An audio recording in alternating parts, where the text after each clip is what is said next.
कैसे हैं आप सब लोग। उम्मीद करता हूं काफी अच्छे होंगे। दोस्तों अगर मैं आपसे कहूं इंडिया के कई बड़े इन्वेस्टर्स के पोर्टफोलियो का एक बड़ा हिस्सा बॉन्ड्स के अंदर भी होता है, तो अब आपके मन में एक सवाल उठ रहा होगा कि लेकिन आखिर जो ये बॉन्ड्स है वो होते क्या हैं, कंपनीज इनसे पैसे कैसे रेज करती है। तो चलिए सिंपल लैंग्वेज में समझते हैं।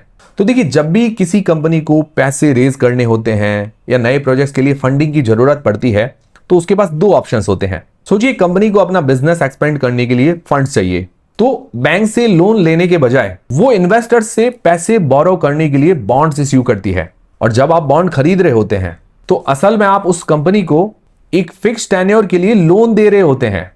इसके बदले कंपनी आपको फिक्स रिटर्न्स पे आउट देती है और मैच्योरिटी पर आपका जो प्रिंसिपल अमाउंट है वो वापस करती है। और इसी सिंपल कॉन्सेप्ट को हम बॉन्ड कहते हैं। तो सिंपल भाषा में आपको समझ में आ गया होगा। अब देखिए, कोई बॉन्ड्स खरीदना चाहता है, इन्वेस्ट करना चाहता है, तो क्या चीजें ध्यान में रखनी चाहिए। तो देखिए, अगर आप किसी बॉन्ड को एवेल्यूट करना चाहते हो तो तीन चीजें समझना सबसे जरूरी है। कि पहला है टेन्योर, मतलब इन्वेस्टमेंट ड्यूरेशन। ये वो टाइम पीरियड होता है जिसके लिए आप अपना पैसा जो है इन्वेस्ट करते हो। ये 1 साल, 3 साल या उससे ज्यादा भी हो सकता है। ये बॉन्ड्स के अंदर पहले से ही डिसाइडेड होता है। इसीलिए आप ये पहले डिसाइड कीजिए कि आप अपना पैसा कितने टाइम के लिए इन्वेस्ट कर सकते हैं। दूसरी जो जरूरी चीज है कूपन रेट। कूपन रेट बताता है कि बॉन्ड्स पर मिलने वाला फिक्स्ड रिटर्न आपको किस फ्रीक्वेंसी से मिलेगा, मंथली, क्वार्टरली या एनुअली। तीसरा है यील्ड टू मैच्योरिटी, मतलब YTM। लोगों को YTM को लेकर काफी कंफ्यूजन होता है, तो सिंपल शब्दों में आपको बता देता हूं। अगर आप बॉन्ड्स को मैच्योरिटी तक होल्ड करते हैं, सारे पे आउट्स टाइम पर मिलते हैं, तो इन तीन चीजों टेन्योर, कूपन रेट और YTM, इन तीनों को समझकर आप आसानी से डिसाइड कर सकते हैं कि कौन सा बॉन्ड आपके फाइनेंशियल गोल्स और आपकी टाइमलाइन के हिसाब से सही और फिट बैठता है। अब ये तो होगी बात। अब बॉन्ड्स में इन्वेस्टमेंट करने के लिए और क्या चीजों का ध्यान रखना चाहिए। तो देखिए, किसी भी बॉन्ड्स के अंदर इन्वेस्टमेंट करने से पहले इश्यूअर की क्रेडिबिलिटी चेक करना सबसे जरूरी स्टेप होता है। और इस काम को आसान बनाती है क्रेडिट रेटिंग एजेंसीज जैसे क्रिजिल, ICRA या केयर।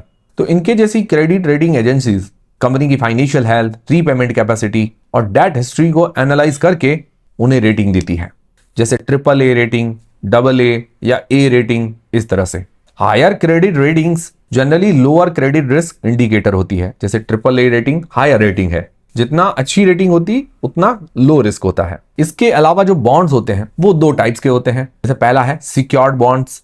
इनके पीछे कंपनी के एसेट्स कोलेटरल के रूप में बैक्ड होते हैं, मतलब गिरवी होते हैं। दूसरा होता है अनसिक्योर्ड बॉन्ड्स। ये कंपनी के ओवरऑल कैश फ्लोज और क्रेडिट वर्थीनेस पर डिपेंड करते हैं, बिना किसी एसेट बैकिंग के।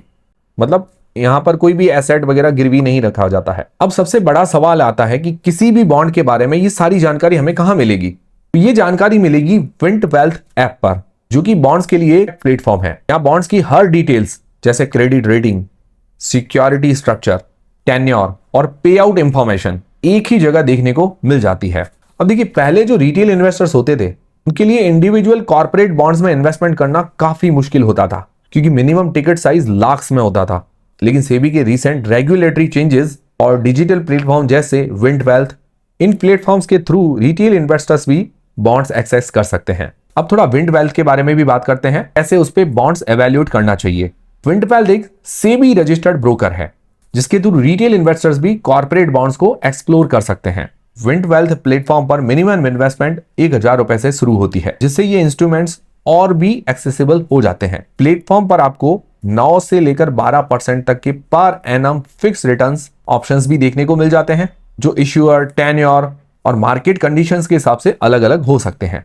अब आपका सवाल होगा कि प्लेटफॉर्म पर एवेल्यूएट कैसे करें। तो जब आप विंट वेल्थ ब्राउज करते हैं तो आपको हर बॉन्ड डॉक्यूमेंट में इश्यूअर प्रोफाइल और उसका बिजनेस मॉडल, क्रेडिट रेटिंग और सिक्योरिटी स्ट्रक्चर, भाई ये सिक्योर्ड है या अनसिक्योर्ड बॉन्ड है वो भी, फिर टेन्योर और पे आउट शेड्यूल, भाई पे आउट शेड्यूल मंथली है, क्वार्टरली है या ईयरली है, ये आपको क्लियर कट तरीके से देखने को मिल जाता है।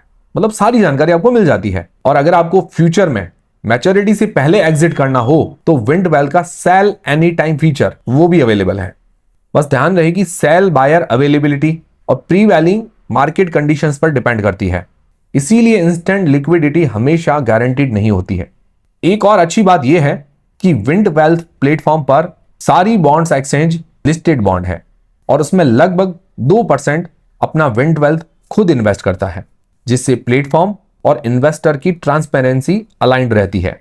मतलब बॉन्ड इवैल्यूएट करने से लेकर उसकी इंपॉर्टेंट डिटेल्स देखने और इन्वेस्टमेंट मैनेज करने तक ये सारी इंफॉर्मेशन और फीचर्स आपको विंट वेल्थ प्लेटफॉर्म पर मिल जाते हैं।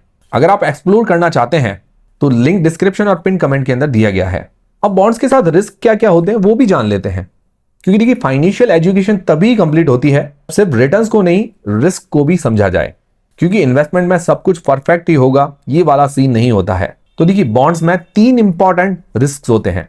हालांकि रिस्क तो बहुत सारे होते होंगे बट 3 इंपॉर्टेंट। पहला है क्रेडिट रिस्क या डिफॉल्ट रिस्क। अगर इश्यूअर कंपनी टाइम पर इंटरेस्ट या प्रिंसिपल अमाउंट पे ना करे, डिले हो जाए, तो इसे क्रेडिट रिस्क कहते हैं। इसीलिए इन्वेस्ट करने से पहले क्रेडिट रेटिंग जरूर चेक करें। जैसे मैंने आपको बताया था AAA रेटेड, AA रेटेड, जितनी ज्यादा रेटिंग होती है जैसे AAA रेटेड सबसे ज्यादा रेटिंग होती है, इस तरह से। फिर दूसरा आता है लिक्विडिटी रिस्क। मान लीजिए आपको अचानक से पैसे की जरूरत पड़ गई, आप बॉन्ड जो है मैच्योरिटी से पहले बेचना चाहते हो, तो सेल तभी होगा जब मार्केट में कोई बायर अवेलेबल हो और मार्केट कंडीशन सूटेबल हो। इसलिए बॉन्ड्स में इंस्टेंट लिक्विडिटी हमेशा मिल जाए ये जरूरी नहीं है। फिर तीसरा है इंटरेस्ट रेट रिस्क। देखिए अगर मार्केट में इंटरेस्ट रेट्स बढ़ जाते हैं, आपके एग्जिस्टिंग बॉन्ड की मार्केट प्राइस कम हो सकती है। मतलब बॉन्ड तो वही है लेकिन मार्केट का मूड थोड़ा बदल गया। इसीलिए सिर्फ फिक्स रिटर्न्स देखकर इन्वेस्ट मत कीजिए, इन दोनों को साथ में ही एवेल्यूएट करना ही स्मार्ट इन्वेस्टिंग है। आखिर में फिक्स रिटर्न इंस्ट्रूमेंट्स का वेल राउंडेड इन्वेस्टमेंट पोर्टफोलियो में क्या रोल होता है। काफी एक्सपीरियंस्ड इन्वेस्टर्स पोर्टफोलियो बैलेंस के लिए फिक्स रिटर्न इंस्ट्रूमेंट्स का उपयोग एसेट डाइवर्सिफिकेशन के रूप में करते हैं। आपके लिए अगर प्री इन्वेस्टमेंट चेकलिस्ट बताऊं तो इश्यूअर की फाइनेंशियल प्रोफाइल और बिजनेस स्ट्रेंथ जांचें आप। दूसरा क्रेडिट रेटिंग और सिक्योरिटी स्ट्रक्चर वेरीफाई करें। तीसरा वाईटीएम और पे आउट फ्रीक्वेंसी को अपने कैश फ्लो गोल्स में मैच करें। हमेशा read all offer related documents carefully before investing. मतलब ये डॉक्यूमेंट्स हमेशा आपको रीड करने चाहिए। तो विंट वेल्थ का लिंक डिस्क्रिप्शन और पिन कमेंट के अंदर दिया गया है, चेकआउट कर सकते हैं और इनकी ऐप और वेबसाइट पर जाकर बॉन्ड्स को एक्सप्लोर कर सकते हैं। तो उम्मीद करता हूं हमारा वीडियो, हमारी जानकारी आपको काफी पसंद आएगी, हेल्पफुल रहेगी। हेल्पफुल रही तो वीडियो को लाइक जरूर करें, चैनल को सब्सक्राइब कर लें। मिलते हैं दोस्तों अगले वीडियो के अंदर। और भी कोई आप बॉन्ड्स पर जानकारी चाहते हैं तो मुझे कमेंट करके जरूर बताइएगा। नेक्स्ट वीडियो में उस टॉपिक पर हम वीडियो जरूर बनाएंगे। Fixed returns do not constitute guaranteed or assured returns. Investments in corporate debt securities, municipal debt securities, and securitized debt instruments are subject to credit risks, market risks, and default risks, including delay and/or default in payment. Read all the offer-related documents carefully.